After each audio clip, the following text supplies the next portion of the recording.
Soyez bénis abondamment. Et merci de prendre le temps de voir cette vidéo qui, j'ai la confiance, sera enrichissante. Je veux exposer quelque chose d'important. Néanmoins, c'est ouvert, ce n'est pas de l'endoctrinage. Donc, si quelqu'un a des questions ou si quelqu'un a un point de vue opposé, il n'y a pas de problème. Tout ce que je veux, c'est que les gens s'expriment dans la bienséance et dans une manière construite, logique. Parce qu'on n'est plus au temps de l'acquisition, donc c'est le temps de dialoguer et de partager. Aujourd'hui, on parle des enfants du diable. Pendant très longtemps, j'ai cru que lorsque dans les Écritures, on parlait des enfants de Satan, c'était quelque chose de figuré, imagé. C'était juste une affaire de mentalité, une affaire de prise de position. En l'occurrence, si quelqu'un pêche, il s'oppose à Dieu, automatiquement, il est l'enfant du diable. Mais aujourd'hui, j'ai compris que ce n'est pas le cas. J'ai compris, selon mes propres recherches et par la grâce de Dieu, qu'il y a vraiment des enfants du diable au sens propre du terme. Que le diable a réellement ses enfants sur terre. Maintenant, il y a plusieurs passages qu'on va citer dans cette vidéo et je vais les interpréter à la lumière de cette révélation.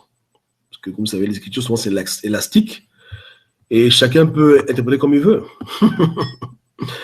Néanmoins, pour ce qui me concerne aujourd'hui, on va aussi parler de l'aspect scientifique des choses. Parce que, avant que Dieu m'appelle à le servir pleinement, je travaillais dans Babylone.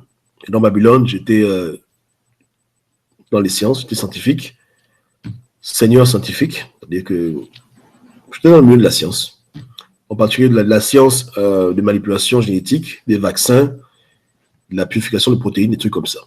Donc, c'était mon travail.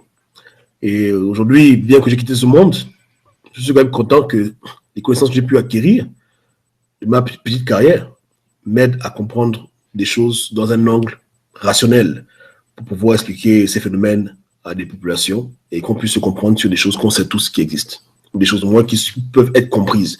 Et tout ce que je dis aura beaucoup de sens lorsqu'on progressera dans la vidéo. OK? Et pharisiens, venez écouter. Il n'y a pas de problème. L'histoire commence dans le livre de la Genèse, dans le Bereshit, au chapitre 6, au verset 4. Dedans, il est dit, je vais lire la version Louis II, on va la lire ensemble. Donc, Genèse, chapitre 6, verset 4.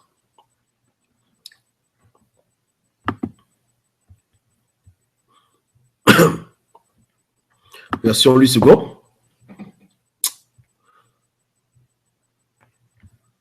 Ok, ça dit, les géants étaient sur la terre en ces temps-là, après que les fils de Dieu furent venus vers les filles des hommes et qu'elles leur eurent donné des enfants. Ce sont ces héros qui furent fameux dans l'Antiquité. J'ai la conviction que le passage ici parle des Néphilim, qui souvent est traduit géants dans certaines Bibles, qui étaient des enfants nés de l'union d'une femme terrestre et des anges rebelles à Dieu, des anges qui avaient décidé de s'éloigner de leur poste. On les appelait à l'époque les watchers, les gardiens. Donc, lorsque un ange se matérialise sur le plan physique et assume une apparence humaine, et dans les Écritures, on voit beaucoup d'exemples d'anges qui ont assumé des apparences physiques humaines, non pas animales, mais humaines, il est possible que cet ange puisse avoir des relations sexuelles avec une femme et que même cette femme puisse avoir un enfant. Maintenant, comme c'est des relations qui sont illicites devant Dieu et que Dieu n'a même pas prévu à la base, des choses qui ne devaient pas se faire, la nature fait que l'enfant naît et l'enfant grandit d'une taille gigantesque. Ça, c'était à l'époque. Et la Bible parle, les Écritures du moins nous relatent de la taille, mais il est possible que l'union d'un ange matérialisé et d'une femme puisse aboutir à d'autres facultés, d'autres traits physiologiques ou physiques qui n'ont rien à voir avec le gigantisme. Mais néanmoins, le gigantisme était un trait caractéristique de cette race, de cette lignée de métis angéliques, mi-homme, mi-ange, qui vivaient sur Terre à l'époque. OK? Maintenant, lorsqu'on arrive au temps de Jésus, Jésus sort des phrases qui sont très, très dures. On a l'habitude de voir Jésus-Christ comme un être de compassion, un être d'amour, etc. Mais lorsque Jésus-Christ s'adresse aux pharisiens, on voit une certaine dureté. Jésus va même les maudire, certains pharisiens. Il va leur dire des paroles terribles. Lorsqu'on lit par exemple Matthieu, chapitre 13, au verset 24 à 30, c'est la parabole de l'ivraie et du blé. Et cette parabole parle en fait d'un maître qui est venu planter ses grains, et ensuite le diable est venu, et puis le diable a planté ses graines. Et les gens diront que c'est le diable qui sème ça, c'est logique, qui sème sa philosophie, les gens acceptent cela et ils deviennent enfants du diable. C'est possible. Mais je pense réellement qu'il y a bel et bien sur terre des hommes qui ne sont pas des hommes. Et c'est très facile à comprendre. Dieu a créé l'homme à son image, dans sa ressemblance. C'est Dieu qui a initié cette création. Mais ce que beaucoup de gens ne savent pas, c'est que le diable aussi est capable de créer des choses. Non pas du vide, comme Dieu le fait, mais il peut pervertir ce que Dieu a créé. Et en rendant pervers la création de Dieu, c'est comme s'il créait des choses nouvelles qui n'avaient jamais existé avant. Aujourd'hui, dans les laboratoires du monde entier, en particulier en Chine, aux États-Unis, il y a des souris à qui on a incorporé un ADN humain. Ils ont des gènes humains dans leur corps, mais c'est des souris. Donc tu vois la souris, elle fait hi. La souris a une partie humaine en elle. Avec le génie génétique, on peut extraire des gènes et transférer ces gènes à des générations d'autres êtres vivants qui n'ont rien à voir avec l'homme. En particulier, les gènes qui ont été transmis à ces souris sont des gènes qui sont en relation avec les facultés cérébrales. Donc, pour étudier l'intelligence, certains chercheurs ont décidé de prendre certains gènes qui contrôlent la mémoire, etc., et les donner à des rats. Et maintenant, ces rats, apparemment, paraissent un peu plus intelligents que les rats de la moyenne. Et ce n'est que le début. Maintenant, entre ce qu'on nous montre, ce qu'on peut lire dans la littérature, et ce que les gens font, souvent, il y a un grand décalage. Et ce qu'on oublie souvent dans le monde, c'est que tout ce qu'on voit comme technologie n'est pas nouveau. Ça, le monde dira qu'il n'y a rien de nouveau sous le soleil. Aujourd'hui, on pense qu'on est arrivé à l'apogée du savoir humain de la science, mais c'est faux. Il y a des siècles en arrière, il y avait déjà des peuples qui maîtrisaient déjà la génétique, qui maîtrisaient cet art de prendre des parties d'un être et de les incorporer dans un autre être. OK? Maintenant, si l'homme est capable de prendre des gènes, des gènes et de les incorporer dans d'autres êtres vivants, si même l'homme est capable de créer des bactéries artificielles, c'est-à-dire qu'il y a une bactérie qui a été créée en 2008-2009, artificiellement, de toutes pièces. Vous savez que on a ce qu'on appelle le code génétique. Ces scientifiques en Amérique ont assemblé tout le code génétique de la bactérie, du début à la fin. Ils ont créé un mur artificiel, une membrane artificielle. Ils ont tout fait artificiellement. Donc, ils ont créé une bactérie en utilisant des règles chimiques. Ils ont pris des molécules, ils les ont mis les unes avec les autres, etc. Ils ont fait des liens et après ça a créé une bactérie qui elle-même s'est reproduite. Si l'homme est capable aujourd'hui de prendre une cellule d'une tierce personne et de pouvoir la cloner, parce que le clonage humain existe, même si on n'en parle pas, c'est interdit, soi-disant, mais ces états rebelles qui sont antéchrists n'ont pas de limite. Donc le clonage se passe réellement. Si on peut cloner une vache, qui est un mammifère, on peut cloner un homme. Vous comprenez? Et le clonage se réalise déjà. Donc si l'homme peut cloner, etc., imaginez-vous un peu de quoi est-ce que le diable est capable sur le plan de vue technologique et scientifique. Satan fait des trucs terribles. Et les anges déchus, les démons, ont des connaissances très avancées sur ces choses. Vous comprenez? Et parmi les hommes, que ce soit par le canal de rapport sexuel entre anges déchus et femmes humaines, ou que ce soit par le rapport des modifications génétiques, Satan, du moins les forces du mal, ont bel et bien implanté sur Terre des hommes en apparence normale, mais qui sont de toutes pièces leur créature, leur création. Et peut-être même des animaux aussi. Des animaux ou des virus que le diable et ses enfants ont créés. Vous comprenez? Par exemple, à l'époque, je travaillais sur le virus Ebola. Et je sais comment faire pour rendre un virus qui, normalement, n'est pas virulent chez l'homme, comment faire pour le modifier, pour le rendre virulent chez l'homme. C'est très facile. Si tu as beaucoup de moyens, des équipements, tu peux facilement faire ces choses-là. Prendre un gène dans la variole et l'introduire dans un virus qui est en apparence inactif. Bref, les gens vont à l'école pour ça. Vous comprenez? Donc, la biologie moléculaire, ce sont des réalités. Donc, ces choses-là se font. Et si nous, les hommes, on peut les faire, de quoi est-ce que le diable est capable?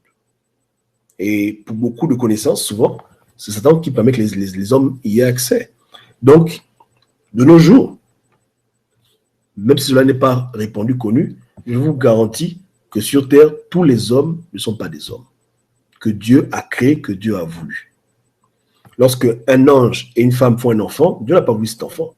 Parce que Dieu a créé l'homme pour la femme, il n'a pas créé l'homme pour l'ange. Vous comprenez? Donc, ça, c'est des enfants, entre parenthèses, bâtards, des créatures nouvelles qui ne devaient pas exister et qui sont là. Et maintenant, il faut dealer avec. Et le diable a fait cela. Donc, lorsque vous lisez la parabole de l'ivraie et du blé, ça peut être compris sur le sens spirituel, que des gens font l'œuvre du diable parce qu'ils sont méchants, c'est vrai, mais c'est aussi dans le sens propre. Satan a vraiment ses enfants. Maintenant, quand l'ange lui-même déchu par excellence s'accouple avec une femme, l'enfant qui en résulte est vraiment, au sens propre du terme, l'enfant du diable. Là, ça, c'est dans tous les sens possibles, ça, c'est l'enfant de Satan. Vous avez vu? En Genèse 6,4, on dit des anges, on ne dit pas le diable, ça, c'est d'autres anges rebelles plus tard. Mais si le diable lui-même, cet ange déchu, fait un enfant avec une femme, l'enfant qui sort du ventre, c'est 100% l'enfant de la femme, au sens propre du terme. Maintenant, comme il y a la technologie, il ne va pas coucher avec des femmes partout. Mais s'il y a un moyen de pouvoir implanter dans des femmes des fœtus déjà modifiés, à l'image du diable, les femmes accouchent des enfants, des petits monstres. Aujourd'hui, par exemple, parce que quand je parle de ce genre de discours avec des gens, souvent on va me dire, mais Gobam, ça paraît fantaisiste, etc. Mais étant moi-même un homme de science à l'époque, je parle de choses qui sont véritables. Et on va donner des exemples qui vont montrer la faisabilité de ces choses. C'est pas ça se dit en français, mais que ces choses-là peuvent être faites, simplement. Aujourd'hui, par exemple, quand une femme est stérile et qu'elle va avoir des enfants, on peut prendre l'ovule d'une autre femme, on prend le sperme d'un autre homme et on féconde l'ovule et le sperme. Ensuite, on implante cet œuf dans le ventre de la femme si elle a un utérus. Vrai ou faux? Ça se fait, non? Et l'enfant qui sort du ventre est bel et bien l'enfant de la femme, mais ce n'est pas son enfant. Parce qu'elle n'a rien en commun avec l'enfant sur le point de vue génétique. Elle n'a été qu'une mère porteuse. Vous comprenez? Donc, c'est très facile pour le diable d'avoir ses ovules et son sperme et mélanger et implanter des femmes. Et les enfants qui naissent ne sont pas les enfants des parents, mais ils sont les enfants du diable. C'est possible. Il n'y a rien de difficile dedans. Maintenant, je ne maîtrise pas la biologie des anges lorsqu'ils se matérialisent. Ça, c'est des sciences que, malheureusement, je n'ai pas pu étudier parce qu'il n'y a pas un cours dessus à l'école, il n'y a pas des études supérieures de doctorat en anges, etc. Il n'y a pas ça. Donc, on ne peut que spéculer sur la manière à laquelle ce processus se passe et comment est-ce que leur organisme réagit lorsqu'ils sont sur le plan physique. Mais on a déjà vu que les anges peuvent avoir des formes physiques et qu'ils peuvent avoir des enfants. Donc, c'est très grave. Donc, si un ange se matérialise, et si ces gamètes sexuels sont recueillis quelque part, par exemple, l'ange est là, et puis on recueille son sperme dans une bouteille, et on met dans un réfrigérateur, on frise tout ça. À 1000 ans après, si on veut créer des petits néphilim, des petits enfants d'anges déchus, on prend des femmes et on les fertilise avec le sperme de l'ange déchu, et c'est terminé. Et quand l'enfant naît, l'enfant naît, c'est un néphilim. Maintenant, pour ne pas que les gens se rendent compte de façon évidente qu'une personne est anormale, il y a eu un travail que je pense génétique pour réduire l'expression des gènes qui contrôlent la taille. Donc aujourd'hui, un néphilim n'a pas forcément besoin d'être géant pour qu'on le reconnaisse comme étant un néphilim. Vous comprenez? Il peut avoir une apparence normale, il est là, de toutes les couleurs. Hein. Il peut être blanc, noir, jaune, peu importe, mais c'est l'enfant du diable. Et comme il n'est pas forcément géant, il peut passer inaperçu parce qu'il n'attire pas l'attention. Mais il aura d'autres facultés que Dieu seul sait. C'est très dangereux, c'est terrible ces choses-là. Donc c'est vrai. Parce que quand j'ai étudié un peu le phénomène d'abduction d'OVNI, et le fait que les femmes disent souvent que lorsqu'elles se font kidnapper par des démons, ensuite elles se retrouvent enceintes, et après, du jour au lendemain, la grossesse disparaît, on voit bien qu'il y a une volonté consciente de vouloir pervertir l'homme jusqu'à pervertir la race humaine. Introduire parmi les hommes une race d'hommes qui n'est pas une race d'hommes que Dieu a voulu, mais une race d'hommes modifiée par le diable. Ses enfants au sens propre du terme. Et quand Jésus disait aux pharisiens que vous êtes les enfants du diable et la volonté du diable vous faites, j'ai la conviction que Jésus s'adressait à des serpents. Ce n'étaient pas des hommes. Les pharisiens, pour moi, étaient des enfants du diable, au sens propre du terme, au sens spirituel et aussi au sens physique. Je pense bien que c'était les gens que le diable a engendrés. Voilà pourquoi pour eux, il n'y avait aucune possibilité de salut. Pas les gens comme Paul que Dieu a fait grâce parce que Paul était égaré, mais les gens qui ont sacrifié Jésus, là, qui ont crucifié Jésus, les chefs pharisiens, eux là, pour moi, c'était les enfants du diable. C'est que si on pouvait voir leur naissance, ou bien on allait se rendre compte qu'eux là, il y a un ange déchu qui a violé leur mère et puis ils sont nés et voilà, et voilà. Vous comprenez? Parce que Jésus les a maudits. Ce sont les seules personnes dans les Écritures que Jésus a maudit. Maintenant, quand Dieu te maudit, tu peux pas te repentir. Jésus a dit, woe unto you. Il dit que maudits soyez-vous les pharisiens. Jésus les a maudits. Jésus-Christ qui était là, les enfants, il touche, il est gentil. Les pharisiens, il a maudit. Il a bloqué complètement toute issue pour eux de se repentir. Ceux en qui il s'adressait. Il les a maudits en Matthieu 24. Il les a même insultés. Il les a insultés que vous êtes une bande de vipères. Pourquoi Jésus a utilisé ces termes avec eux? Il pouvait dire que vous êtes des gens égarés, vous êtes des gens, vous faites des mouettes, mais il a dit non. Vous là, votre père, c'est le diable. Il a dit, vous êtes des enfants du diable. Mais lorsque Pierre s'est mal comporté, Dieu a dit, arrête de moi Satan. Mais à aucune personne d'autre, Jésus a dit que tu es enfant du diable. D'autres personnes étaient influencées par le diable. Ils suivaient le diable par leur péché. Mais aux pharisiens, il a dit que vous êtes les enfants du diable. Et la volonté du diable, vous faites. Si vous étiez les enfants de Dieu, vous m'écouteriez, vous m'accepteriez. Mais comme vous êtes enfants du diable, vous ne pouvez pas m'écouter. C'est profond. C'est très profond. Donc, il y a des gens pour moi qui ne peuvent jamais se convertir. Tu peux leur parler de Jésus, tu peux prier pour eux, tu peux tout faire. Ils ne peuvent jamais accepter Jésus. Pourquoi? Parce qu'ils ont le même esprit et peut-être même une partie du corps de leur père, le diable. Donc, ils sont aussi têtus que le diable. Parce que, si vous voulez, ce sont les enfants du diable. De même qu'un chrétien qui est en Christ, qui est enfant de Dieu, est radicalisé en Christ, il peut mourir pour Christ. De même, un enfant du diable, radicalisé dans le diable, peut mourir pour le diable. Maintenant, cela ne va pas exclure le fait qu'il y a des gens qui peuvent ne pas être néphilim et qui aiment Satan et qui sont aussi forts pour Satan. Les corrompus, il n'y a pas de problème. Mais aussi vrai qu'il y avait un peuple qui descendait depuis Adam et Ève jusqu'aux hommes, jusqu'à nos temps modernes, de chair de sang, enfants de Dieu, au sens propre du terme, que Dieu nous a formés, il nous a créés, il n'y a rien à faire. Satan aussi a formé, a créé ces hommes. Si les hommes peuvent faire le clonage, si les hommes peuvent faire des assimilations artificielles, si les hommes peuvent modifier les choses génétiquement, le diable peut faire autant et même plus. Mais le problème, c'est que souvent, on a tendance à prendre le diable pour un imbécile. Satan a des connaissances techniques, scientifiques, physiques, brutales. C'est-à-dire que c'est très grave. Ne voyez pas toujours le diable comme quelqu'un qui est là, un esprit bête, qui se fâche seulement, qui est jaloux. Le diable est intelligent. Si Satan pouvait devenir un homme, il aurait tous les diplômes de sciences de la Terre. Il serait l'homme le plus savant du monde. Il est très intelligent. Les démons ne sont pas des imbéciles.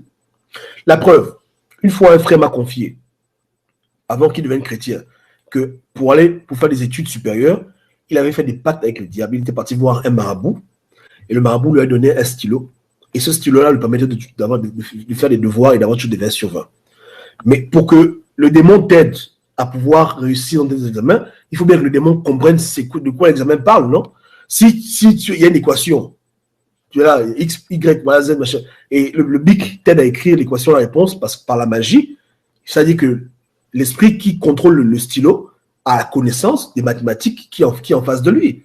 Pour lui, ce n'est pas un problème. Voilà pourquoi il t'aide, il te donne les réponses, parce qu'il voit, lui, il rit. Quand il va en classe, il voit le professeur écrit sur le tableau, voilà, sérenterie, cosinus de x, y, voilà, différentiel, équation. Le démon, lui, s'amuse. Pour lui, c'est rien du tout. Voilà pourquoi il donne les réponses. Il y a des gens qui, malheureusement, pour avoir des diplômes, sont allés chez des marabouts, chez des voyants. D'autres ont invoqué les démons pour avoir de l'intelligence, pour pouvoir être éloquents. Donc, les démons ne sont pas des imbéciles, ce ne sont pas des tarés. C'est des gens qui ont des connaissances poussées. Il paraîtrait même que dans certains laboratoires, il y a des gens qui rentrent en transe pour recevoir des démons, des formules afin de créer des appareils qui n'existent pas pour créer des technologies. Maintenant, tout ça ne veut pas exclure le fait que l'homme est intelligent, l'homme peut découvrir les choses de lui-même. Vous comprenez? Même moi, quand j'étais dans le laboratoire à l'époque, moi, j'ai découvert les trucs et je n'étais pas un sorcier. Mais ça ne va pas exclure le fait qu'il y a des gens qui ont recours à des sciences occultes pour acquérir du savoir technique, technologique. Et c'est comme ça. Mais ils ne vous le diront pas. Vous le verrez avec le prix Nobel de sciences. Il est là tout content, alors que c'est le démon qui l'ont inspiré dans ses travaux. Ça se passe. Donc, il faut qu'on arrive à changer notre mentalité. Arrêtez de voir le diable comme un taré. Commencer à comprendre vraiment à qui on a affaire. Quelqu'un de très intelligent et de très avancé technologiquement, scientifiquement parlant. Sur beaucoup de plans, ils ont la connaissance terrible que nous, on n'a pas. Donc, si nous, les hommes, avec le peu de connaissances qu'on a, on peut aujourd'hui manipuler la vie, parce que quand tu prends deux gamètes, un ovule, un sperme, tu mélanges, tu crées un enfant, Satan peut faire pareil. J'ai vu une fois, à l'époque, quand j'étais plus jeune, une souris qui avait sur son dos le cartilage d'une oreille. Cette image m'avait beaucoup marqué. Et aujourd'hui, il y a des animaux qui ont en eux des organes complets humains. Donc, l'animal grandit, et quand il atteint un âge de maturité, on le tue et on recueille les organes pour ensuite les implanter dans un homme qui peut être n'a pas de rein, etc. Vous comprenez? Donc, les manipulations sur la vie, c'est un sport dans lequel les hommes ont beaucoup investi. Et il y a beaucoup de choses qui peuvent être faites. Tout ce qui retient les gens, c'est la honte et les problèmes d'éthique. Mais si aujourd'hui, bas la terre, chacun dans son laboratoire, il y aura des monstres qui en sortiront. Vous comprenez? Et il y a même un laboratoire en Angleterre qui a été récemment sanctionné parce qu'on a découvert qu'il faisait des embryons hybrides. Il mélangeait l'homme et l'animal pour créer des formes hybrides, mais qui ne grandissaient pas, ensuite il les détruisait. C'était un problème très grave à l'époque, quand j'ai lu cet article. Donc, souvent, on est là et tout, mais le diable blague pas. Des choses se passent. Donc, si les hommes peuvent créer des créatures hybrides, prendre un gène d'une créature et le mettre dans une autre créature, si on peut inséminer une femme avec un enfant qui n'est pas le sien, si on peut faire toutes ces choses, on peut faire même des clones d'animaux, etc., imaginez-vous ce que le diable peut faire. Satan est capable de faire des hommes à son image qui n'ont même pas un peu une parenté avec Adam et Ève. C'est possible. Malheureusement, c'est possible. Maintenant, il va les créer en utilisant des éléments que Dieu a déjà créés, comme le carbone, l'oxygène, voilà. Mais la création qui est là, il n'y a pas du néant, mais elle n'est pas une création que Dieu avait désirée. Ça veut dire, par exemple, supposons que par exemple, Dieu crée ce papier. Voilà, pour que vous puissiez comprendre ce que je suis en train de dire. Dieu crée ce papier, ok? Maintenant, moi, je viens, je dis, ok, Dieu a créé ça carré, moi, je coupe le papier, ça devient maintenant un petit rectangle. C'est ce que le diable fait. Donc, il ne crée pas en tant que tel, mais il modifie à son image. Et ça fait que sur Terre, maintenant, il y a des hommes qui ont été faits à l'image du diable. Dans le monde de Dieu, il y a des hommes à l'image du diable, des enfants du diable. Et ces gens-là, je pense pour eux qu'il n'y a pas de repentance pour eux. Il n'y a pas de repentance. Et le pire, c'est que ces personnes, vous les trouverez beaucoup dans les endroits où on dit « Seigneur Jésus, je t'aime ». Comme à l'époque des pharisiens, c'est dans le temple de Dieu qu'eux, ils vont s'asseoir. comprenez? Donc le diable, il veut toujours être là où Dieu est. Donc c'est dans ces milieux-là qu'on va trouver les enfants du diable. Il va écouter l'évangile pendant 45 ans, mais il va toujours faire le mal. Toujours, toujours. Parce qu'il est en mission. Il travaille pour son père. J'ai connu une femme. Et là, vraiment, ce témoignage-là est très, très triste. C'est là où j'ai commencé à avoir la puce à l'oreille. Je l'ai attrapée dans un problème grave. Cette femme-là était une femme qui vivait une vie de désordre. Mais dans sa vie, elle priait un peu Jésus. Et une fois, je l'ai confrontée. Et je l'ai tellement parlé. Elle s'est mise à pleurer. Elle s'est mise à pleurer et elle a dit qu'elle veut se suicider. Et je n'ai pas compris pourquoi. J'ai dit, mais attends. Je disais en fait que viens à Jésus-Christ. Viens à Jésus-Christ. Jésus-Christ t'aime, il va te pardonner. Mais au lieu qu'elle me dise que, ok, d'accord, je viens à Jésus, il n'y a pas de problème, elle me disait qu'elle voulait se tuer. Donc, elle préférait se suicider que de venir à Jésus-Christ. Elle pratiquait l'occultisme. Donc, elle préférait se tuer. Hein. Elle voulait se jeter dans le métro. Mais elle ne voulait pas se repentir. Ça m'a complètement traumatisé. Mais comment c'est possible qu'une personne puisse refuser de venir à Jésus-Christ et vivre, préfère aller se tuer que de venir à Jésus-Christ? Là, j'ai compris que non, il y a un problème. Est-ce qu'elle est normale? Comment elle réfléchit comme ça? Non, elle préfère se tuer que de se repentir. J'ai vu que non, c'est très grave. Une fois, j'ai rencontré aussi un monsieur, il était SDF.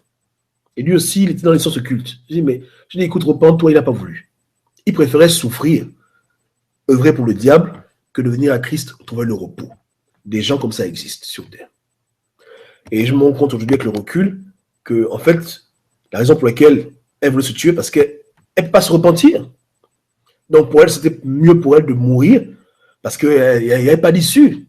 Elle sait qu'elle fait le mal, mais elle va continuer à faire le mal, et elle préfère faire le mal, mourir, que de venir à Christ, se repentir, recevoir le salut gratuit de Jésus, la grâce de Dieu. Elle ne veut pas.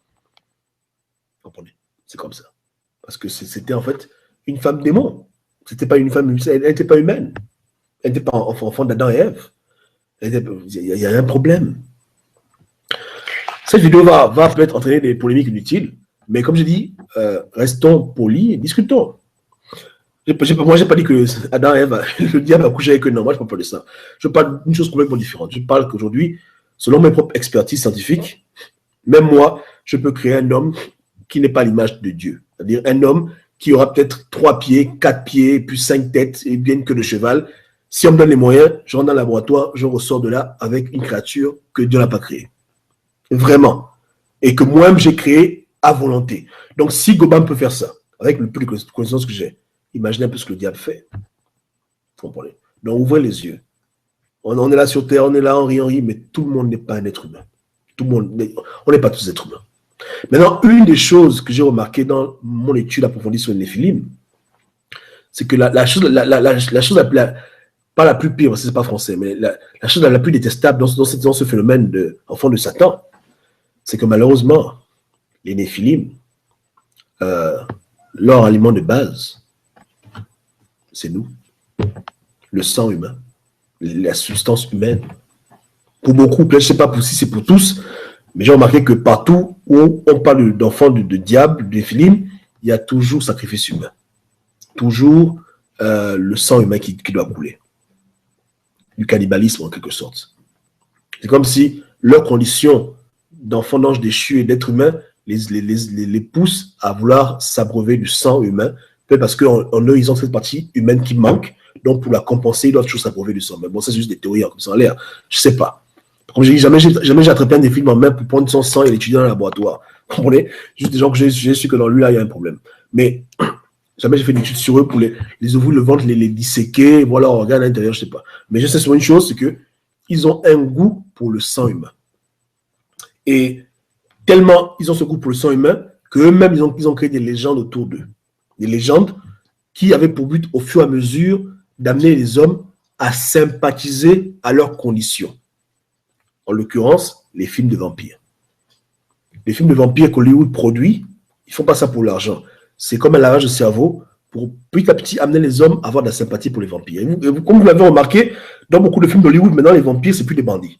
C'est maintenant des gens qui ont un bon cœur, ils sont gentils, ils défendent les humains, mais ils doivent boire le sang. Pour ceux qui ont vu, à l'époque, il y avait Blade, qui était lui-même un Néphilim. il y a ce faux film-là, Twilight, je sais pas comment on dit ça en français. C'est un film avec un gars, il est là avec sa copine, et puis les vampires, bon, beaucoup de bêtises. Hein. Mais à la fin, le vampire est devenu un héros. Et tout ça, c'est fait exprès. Je pense que si Hollywood fait ça, c'est pour pouvoir, petit à petit, sympathiser la cause des Néphilim, la cause des hommes qui ont en eux un ADN d'ange déchu et qui doivent boire du sang. En fait, leur dire, écoutez, on doit vous tuer, on doit vous manger, mais on n'est pas méchants. C'est notre régime alimentaire, on n'a pas le choix. Mais on vous aime quand même. Voilà. Et dans ces films, malheureusement, on voit bien que c'est toujours eux qui dirigent le monde, qui sont dans des positions élevées. Présidents des pays, directeurs généraux, etc. Vous comprenez? Et dans le monde où on vit, pour moi, c'est pareil. Si c'était des Néphilim qui étaient à la tête du Sandrin, grand prêtre dans le temple de Dieu, c'est sûr qu'à la tête des nations, on doit retrouver beaucoup d'enfants du diable, au sens propre du terme. Ils savent qui est leur père, eux. Ils savent qu'ils sont issus d'une expérience du diable, et ce sont les enfants du diable, et ils font l'œuvre du diable. Et vous pouvez voir pourquoi il y a beaucoup de guerres inutiles, où on tue des innocents, parce qu'il faut boire du sang, il faut s'abreuver du sang des hommes. Vous comprenez? Donc, c'est un peu ça. Bon, bref, désolé, ça peut paraître de la fiction, mais quand je fais des vidéos comme ça, j'essaie toujours de prendre des exemples contemporains pour qu'on puisse se retrouver, on puisse savoir de quoi on parle. Mais pour moi, il n'y a pas d'hasard. Comme j'ai souvent dit à un frère, quand les gens font des films à Hollywood, c'est pas pour de l'argent. Hein. Ces gens ne manquent pas d'argent. Ils impriment même les billets, ils font ce qu'ils veulent. Mais quand ils font ce genre de choses, c'est pour pouvoir véhiculer un message aux populations. Et l'acharnement qu'il y a de nos jours sur les films de vampires, les films d'hommes avec des capacités différentes des autres, c'est pour amener les hommes petit à petit à non seulement à désirer être comme ça, mais en plus aussi à introduire cette race sur Terre d'hommes en apparence, mais qui ne sont pas des hommes, qui sont des êtres, des créatures de laboratoire, entre parenthèses, du diable. Maintenant, une preuve de cette manipulation génétique dans le monde, dans l'histoire de l'humanité.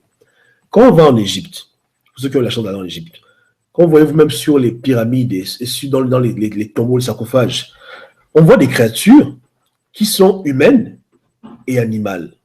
On voit les créatures comme Anubis, on dit c'est un dieu, mais c'est faux. Ce sont des créatures qui ont vraiment existé. Un homme avec la tête d'un chien. On voit des caïmans avec des mains humaines ou des serpents qui ont une tête humaine et qui ont juste une queue. Ces choses-là se passent à l'époque. Le diable a toujours aimé manipuler tout ce qui est sacré. Et quoi de plus sacré que de manipuler la vie que Dieu a créée? Parce que si le diable veut rendre le monde à son image, il va pas juste rendre le monde à son image et puis laisser les hommes tranquilles. Il va aussi vouloir rendre les hommes à son image. Souvent depuis le berceau, ou souvent quand les hommes sont grands. Il prend un homme, il lui dit, bon, viens, je te recrute. D'autres, même ils s'aiment, et d'autres, ils recrutent. Donc, à l'époque des Moïse, etc., en Égypte, il y avait déjà des manipulations génétiques.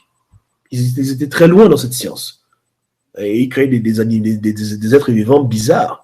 Hein, des chimères, des crapauds avec des oreilles d'âne, des chevaux avec des troncs d'humains, des créatures qu'on dit entre parenthèses mythologiques. Ce n'est pas les créatures mythologiques.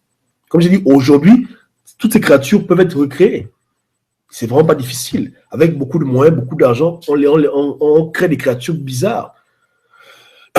Et je mettrai des photos dans une autre vidéo pour vous montrer un peu déjà l'avant-goût de ce qui arrive, de ce qu'on va finir par dévoiler aux hommes. Tu as des chats qui sont fluorescents, avec la nuit, le chat il brille, parce qu'on a mis en lui un gène, le gène d'un animal, ça s'appelle en français, c'est un poisson qui est fluorescent, on a mis ça en lui, un gélie. Donc, lorsqu'il a la lumière, il est là, et puis la nuit, tu as la lumière, le chat devient vert. Il y a des trucs terribles que les gens sont en train de faire. Il y a des poissons qui ont des muscles de poulet. C'est le désordre total. Mais dans tout ça, le bébé du diable, là, c'est l'homme. Et c'est avec l'homme qui veut s'amuser, faire n'importe quoi. Pour énerver Dieu. Pour pervertir sa création. Vous comprenez? Donc, on n'est pas tous des hommes sur Terre. Vous comprenez? Maintenant, j'ai pu aussi comprendre que ceci a un niveau de proportion. Parce que si un néphilim naît d'une relation entre peu importe, et qu'ensuite lui-même il se marie avec une femme normale, l'enfant qui sort de la relation sera quelque part Néphilim, mais pas autant que son père. Donc, il sera affecté par ce mal, par ce mal qui est en lui, mais pas autant que son papa, parce que lui, il est peut-être de seconde génération, et son sang a été dilué avec le sang d'une femme normale. Et ainsi de suite, ainsi de suite, ainsi de suite, ainsi de suite. Donc, il est possible que beaucoup d'hommes sur Terre, peut-être même moi-même, on ait des restants de cette pollution génétique dans nos gènes, mais il y a des gens, eux, ils sont pure souche. Et voilà pourquoi ils ne se marient qu'entre eux. Néphilim, parce qu'il ne faut pas que leur lignée soit diluée pour ne pas qu'ils perdent le contrôle de leur démonicité. Parce qu'il semblerait qu'ils sont plus facilement maniables par le diable qu'un enfant de Dieu, parce qu'ils sont ses enfants. De même que Dieu nous parle, etc., on est ses enfants, Dieu leur parle aussi, le diable aussi leur parle à eux. Donc, c'est des trucs comme ça. Maintenant, ça rejoint beaucoup de sujets comme les reptiliens, etc. Mais quand je fais la synthèse de tout ça, là, c'est ce qui est. La conclusion est simple. Sur Terre, le diable a ses enfants au sens propre du terme. S'il y a un truc que vous devez retenir cette vidéo qui était un peu longue, difficile à expliquer, c'est que sur Terre, Satan a ses enfants au sens propre. Les enfants qui sont nés de sa volonté à lui et non de la volonté de Dieu. Tu vois ce que je veux dire, hein? Et que c'est lui-même qui a fait les combinaisons pour que les enfants la naissent. De façon artificielle, c'est lui. C'est sa création, c'est sa volonté, et il a modifié selon son goût. Il a mis en eux des gènes d'animaux, je ne sais pas quoi. Il a fait son charabia, il a créé des hommes comme ça. Mais qui ne sont pas des hommes. Qui n'ont pas en eux qui ne sont pas des descendants d'Adam et Ève. Maintenant, peuvent-ils être sauvés? Pour moi, non. Mais peut-être qu'ils peuvent, je ne sais pas. Là, non, Dieu seul sait. Mais pour moi, ça. Donc, tout ce qui est sirène des eaux, on parle de sirène des eaux, Néphilim. Tout ce qui est centaure, créatures hybrides, toutes ces créatures-là, mythologiques, avec démons, beaucoup sont Néphilim. Et des hommes eux-mêmes, voilà. Voilà pourquoi je disais dans une vidéo très très lointaine que pour moi, l'antéchrist, ce sera vraiment l'enfant du diable, au sens propre du terme. C'est-à-dire que ça, c'est quelqu'un qui a en lui le sang de Lucifer qui coule en lui. Et quand je parle de Lucifer, je parle du diable, parce qu'on a déjà parlé de ça dans le passé. Donc, le sang du diable qui coule dans ses veines, au sens propre du terme. L'enfant de Satan en personne. Du moins, le grand frère de tous ses autres frères. Parce que quand le diable a chuté, si le diable, ici on dit qu'il y a un tiers des anges qui ont chuté avec le diable, donc si eux tous ont fait des enfants, voilà, maintenant, ces enfants sont Néphilim. Maintenant, si le diable lui-même en personne, Satan lui-même en personne, prend sa propre semence pour enceinter une femme, quand l'enfant là il sort du ventre, ça c'est l'enfant du diable craché. Ça c'est son portrait craché lui-même, miniaturisé. Vous comprenez? Voilà. Donc c'est un peu ça. Non pas né du Saint-Esprit, mais né de la volonté du diable, de ses manipulations génétiques. Donc voilà un peu ce qu'il y en est par rapport à ce sujet très très controversé, je reconnais. Hein. On ne va pas tous être d'accord dessus, mais discutons et puis voilà. Voilà ce que j'ai à vous dire. Amen. Maintenant, quelle utilité ce genre de choses? J'en parle parce que beaucoup de gens souvent se découragent. Ils prêchent l'évangile à des gens qui ne vont jamais se repentir, ils sont tristes. Et pour leur donner du courage, ce n'est pas de leur faute. Vous avez semé dans un terrain qui n'était pas un terrain propice. C'est un terrain du diable. Donc, on n'est pas à vous sentir triste parce que tel n'a pas voulu. Beaucoup, c'est comme ça qu'ils sont, c'est les démons. Si tu prêches l'évangile à un démon, il ne va pas se repentir. Les démons ne sont pas repentis à l'époque de Jésus-Christ. Donc, leurs enfants, propres, au sens propre du terme, ne pourront pas se repentir aussi. Donc, c'est un peu ça. Et aussi, faire attention, parce que ces gens-là tuent. Lorsqu'on parle d'enfants qui disparaissent chaque année, et des trucs comme ça, 2000 enfants par jour, pour moi, c'est eux qui tuent. Et c'est aussi eux qui créent des sectes dans le monde, comme la franc-maçonnerie, pour pouvoir contrôler les hommes qui voient comme leur bétail. Et ils prennent quelques hommes qu'ils forment et qu'ils envoient dans le monde faire leur sale besogne, et eux, ils sont derrière, ils tirent les ficelles. Vous comprenez?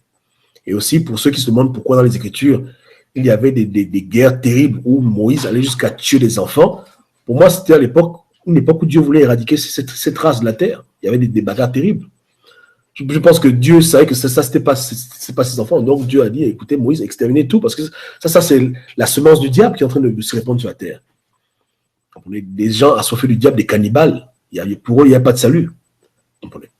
Maintenant, est-ce que le sang de Jésus-Christ peut sauver un Néphilim? La question que tout le monde se pose, on ne sait pas. Je ne sais pas comment ça marche, mais pour Dieu, tout est possible et Dieu seul sait. Mais néanmoins, Jésus a maudit les pharisiens, enfants du diable, fils de vipère, satanique, Il les a insultés, il a dit espèce de machin. Bon, bref. Jésus a vraiment maudit ces gens. Il leur a dit que vous êtes des enfants du diable. Votre père est un criminel et vous êtes des criminels. Parce que vous avez son sang dans vos veines. C'est moi-même qui rajoute. Mais pour moi, c'est ce que ça voulait dire. Donc, moi, je prends cette phrase terre à terre. Pour une fois, je suis biblique. Avec cette phrase, je suis vraiment biblique. Je n'interprète pas, oh voilà, Jésus disait que voilà, les pharisiens, c'était leur action mauvaise. Non, pour moi, c'était au sens propre.